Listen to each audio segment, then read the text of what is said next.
So my name's Faye Sahai. You might wonder, uh, like a lot of people notice that I have an Indian last name, but I am not Indian. I am married to someone that's Indian, but who was also raised in Brazil. So that's kind of an interesting kind of legacy from that. I am Thai and Chinese, raised in the U.S. From that standpoint. And so here are a few of the companies I have worked with. Worked a lot in kind of technology as it relates to business, at Deloitte Technology Implementation, consulting, advising, strategy, innovation, emerging tech, from that. And founded a few startups, board member, venture capital. I have two kids, because as I mentioned kids, my kids are oh, 25 and 26 years old now. And so I wish they were as small as some of your kids now, because I miss those times. And I'm also taking care my mother-in-law lives up with us, and then just moved my father close by too as well. So kind of that sandwich generation of taking care of my parents as well. Um, was good. I loved getting your introductions to learn a little bit more about all of you. I know there is a lot of tension, disruption, uncertainty in the world. But I did want to just remind, even when we went through the dot-com crash or the global financial crisis, a lot of amazing companies and growth happened out of it too, right? If some of you are thinking also startups, there is a resetting of valuations. We're still trying to see if the merger and acquisition market goes, the IPO market goes to from that. So, there is kind of that. So I would be patient, do as you're doing, be persistent, and resilient kind of in this time. I definitely heard the healthcare data genetics, which is, I think it's so exciting, because think about the personalization of healthcare and the data and adding AI. I don't know if any of you have heard of functional health, where it's basically a membership system where you can get hundreds of tests done, and then an assessment of that from that tests that usually are not as accessible from that. So, I mean, there's just a lot of different interesting things. Um, so I just want to say, like, in a way, technology is transforming across all the industries. These are three industries that I've worked in, and really how it's going, blockchain and crypto, and from healthcare into personalization and proactive and prediction from that to insurance is that I've worked in that area, and really towards business intelligence and advisory and risk assessment from that. So I think there's a lot of things happening across multiple industries, and with a lot of technology and business model disruptors. So I've been tracking multiple innovations from that. I headed up the Kaiser Permanente Innovation Lab and the AIG Innovation Lab, and been in venture capital. So just really, for me, it's always so interesting to see what's happening out there, what's happening out of the kind of research labs. And as meters are suggesting, I've been a fellow at Stanford too as well, just kind of really understanding kind of what's on the forefront and what's happening in that area. So definitely a lot of interesting things. I do want to say that there is this, I don't know how many of you are familiar with the Gartner Hype Curve technology. Um, this is, like as you kind of go in the R&D and the kind of startups and first gen, it's like all these amazing things. But there also is this trough of disillusionment, and that's kind of what happened to Theranos from that, which is a blood testing technology, is it didn't really work, negative press, solicitation, and then two methodologies of, just like we are mentioning with the blood technologies and biomarkers, really having it go in operation. So if you are thinking about different things, know that there can be this trough. The optimal is reducing this trough of disillusionment and getting into productivity and scaling as fast as you can. Looking at the startup and new technology area.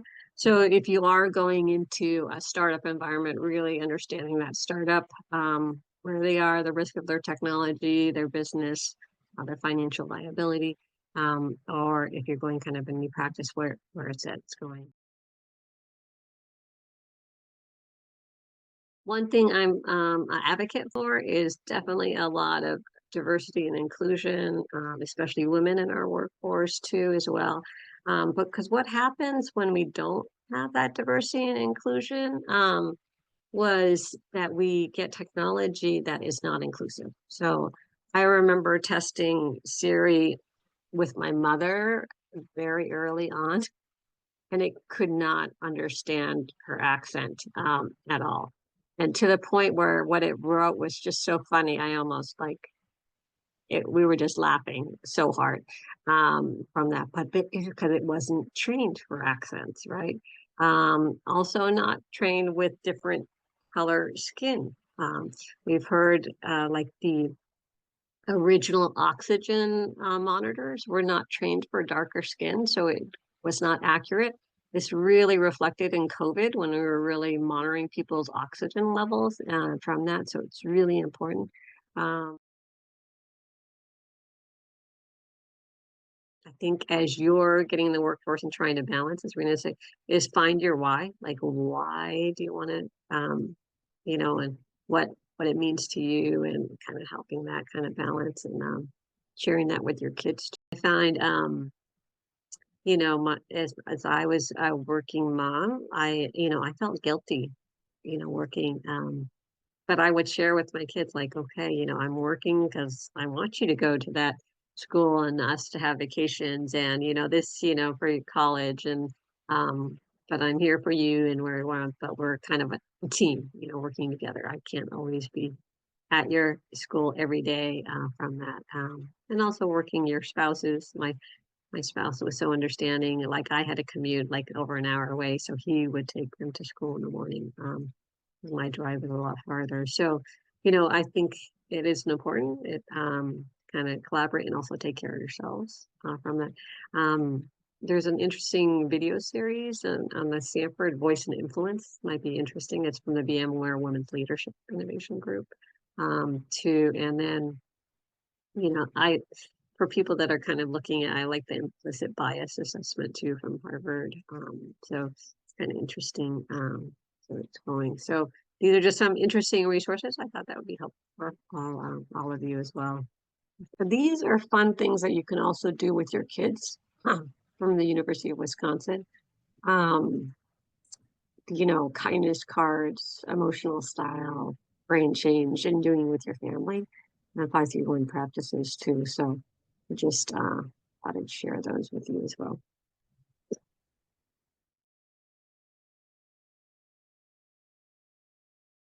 Velocity, we actually invest in digital wellness and mental health. Why in that area? Because 1 in 5 people have a mental health condition. Globally, a billion people are suffering. Um, Average from early intervention to when they're getting treatment, the right treatment is 11 years. From that, depression has increased, anxiety has increased, stress. And what we find are people not getting effective treatment from that standpoint. Um, so we've been looking at, so every investment in prevention and early prevention yields, 2 to 10% savings overall in kind of company and kind of return from that. So, and we know that people are comfortable incorporating technology into their mental health routine.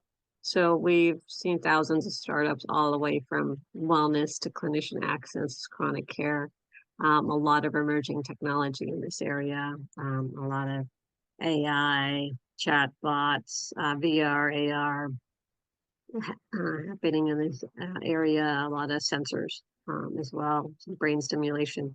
So some really interesting areas as well. Um, yes, we go through a pretty detailed due diligence process before we invest in the company. We access their data room, which then has their financial, their product roadmaps, their strategy, their team bios, very detailed from that. We will also do reference checks, reviews, talk to their customers, their team, and then we will meet with them regularly to see the progress of that, help advise and support them if we invest in them.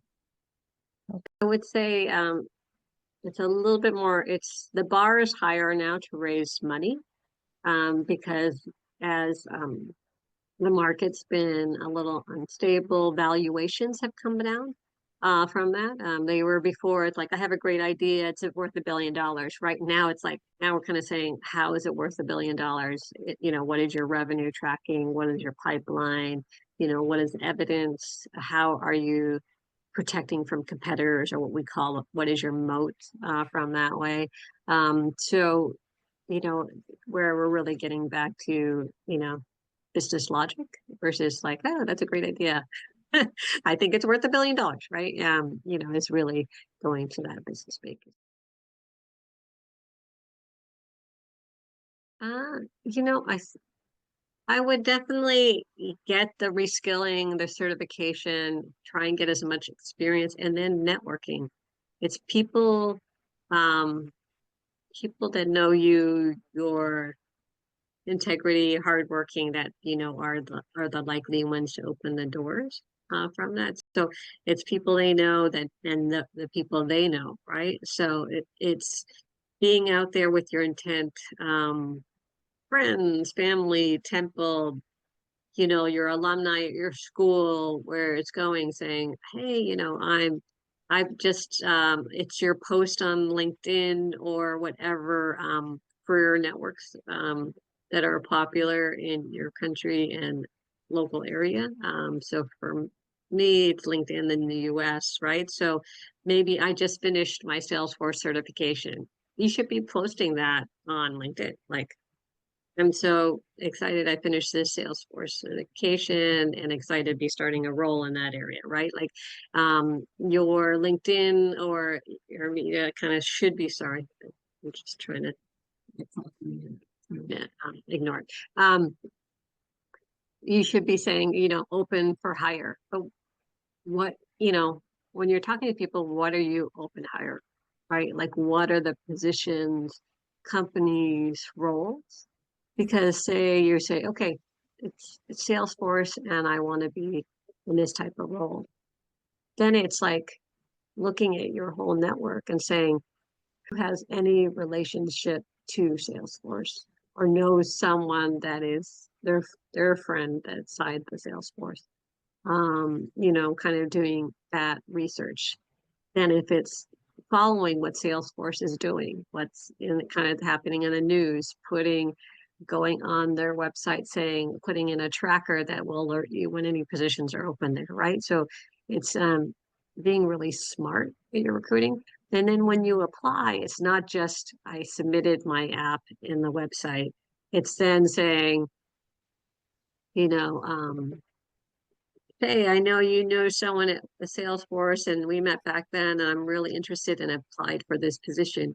Do you know of anyone or this hiring manager or anyone that, I could talk with to learn more, right? So it's, you have to be very targeted, because right now there's also a good, what is the app? Hold on, let me stop sharing this. Where you actually look at your resume and you look at the job description, and it's an AI bot saying how you fulfill it. So it's helping you improve your chances of getting in, right? So like, it's in a sense, and it's also looking at how do you reverse engineer it. If you're missing some of the skills in that job description, then get those skills, get that experience, get that education in that area, right? So look at the jobs you want to be in and say, okay, what do I need to do to be qualified to be in that area? So as you're preparing for your interviews, this was the one. There's two ones that kind of scan your resume to job description fit. One is jobscan.co and another one's jobright.ai. So because what's happening right now, a lot of AI bots are going out and because there's hundreds, sometimes thousands resumes going in for positions, right? And so they're doing the first screening. Before it used to be a human. Um, from that standpoint, so I would recommend that you look at that and see how you're fit from that. Um, and there's a lot of virtual interviewing resources on Indeed and Harvard Business Review and salary.com and YouTube. Um, and then I would definitely strongly encourage networking from that.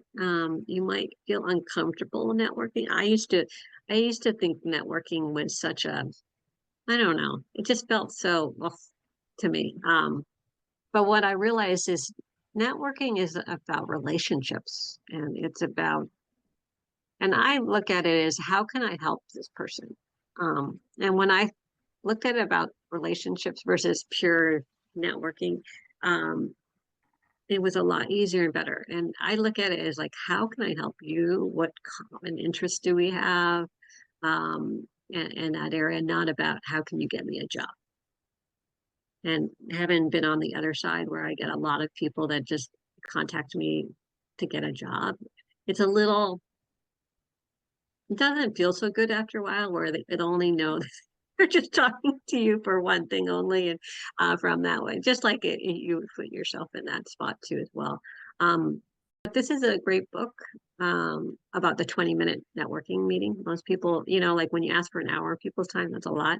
If you had to say, I just want 50 or 20 minutes of your time to learn more, and I'm coming back in that workforce and I'd love to learn kind of a journey and advice, most people will say yes.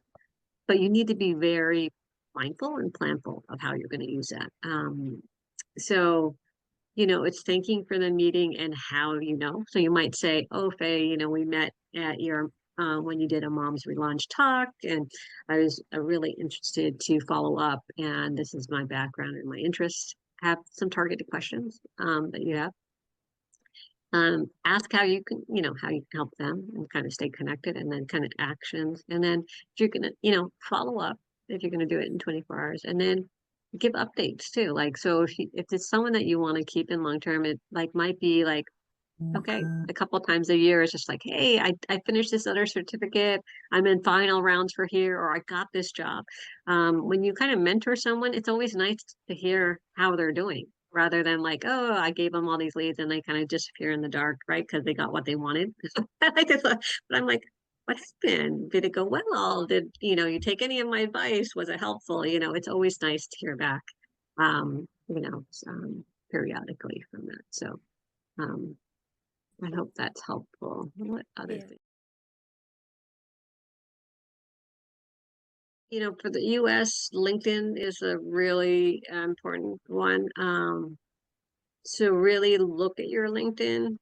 I think that would be a wonderful workshop that you guys can do with each other is that, look at your LinkedIn. Does it have a compelling summary at the top and headline and career picture and practical experience? Are you quantifying your skill set? Are there the keywords as you looked at, the job scan too that are reflected in your LinkedIn, right? Because a lot of bots are going out now.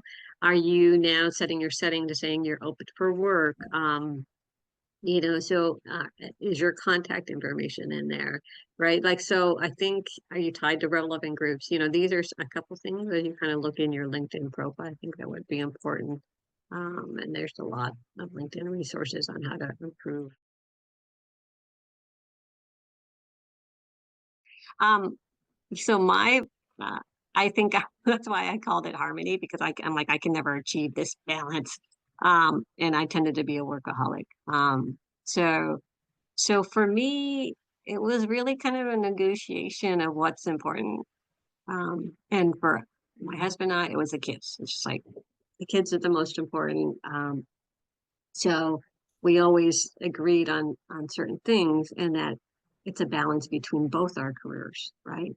And so like we always said, if one person's traveling, one has to be home. We always have to negotiate, business trips and travel. And I also said, hey, we're gonna hire a housekeeper because if I'm gonna like, right, like, I don't want to spend my free time on weekends like doing housework when I want to be with the kids. And you would just relieve the tension of who's, like who didn't clean up this and that from that standpoint, and getting the help you need. Like our family would stay at our house for months at a time, like helping with caregiving and just being there. And I found that was such a rewarding part is having family be supportive or close by and helping. And that is really a village that raises family. A lot of great studies showing that intergenerational raising of families is powerful for their children. It really helps them see and learn and be loved by others from that. So I think that is also another one. And I think it's also having a close knowing your manager well to say, for me, I said, I'm going to get it done. Is it going to be done at 5? Or, like, or is it at is it 10 p.m. after the kids are already asleep and I'm going to finish emails then? It was like, saying that it's going to be done. The work's going to be done. But I'm going to need some flexibility to, you know, pick up my kids from school, this, but, I'm going to work to get it done. And now, given hybrid work environments, it's a lot easier to do than it was before. Yeah, thank you so much. Yeah, but it is a negotiation. And as women, I'm gonna admit it, I didn't sleep as much. So I just like you have to take care of yourself. So part of it is there's a couple of different ways. One is if you have like some peers or people you work there that are kind of in the, well, you're working together and trust is like saying, hey, I'm working on building my confidence and going on, but I also find that I get talked over, right? Or someone repeats my idea later and gets all the credit. You know, happens a lot to a lot of women from that standpoint. So I might say, hey, Shruti, we're going to the meeting at noon together. I'm working on, I have some great ideas and things like that. And I just want to get your feedback too and kind of support in the meeting and I'll do the same for you.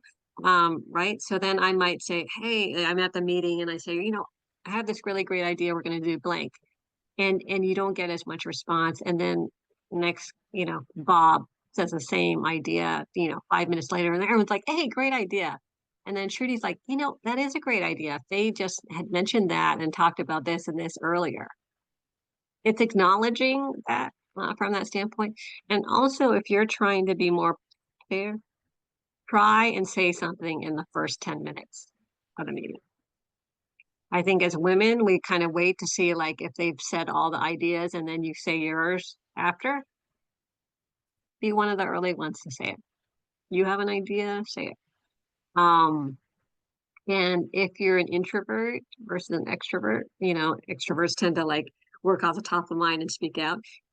It's important for you to take that time to prepare for the meeting so that you feel comfortable, right? So don't just run in the meeting unprepared if you're introvert. Read what is the agenda, what are the meeting, what are the materials. Prepare yourself to participate, and you're going to need to take that extra time to do that.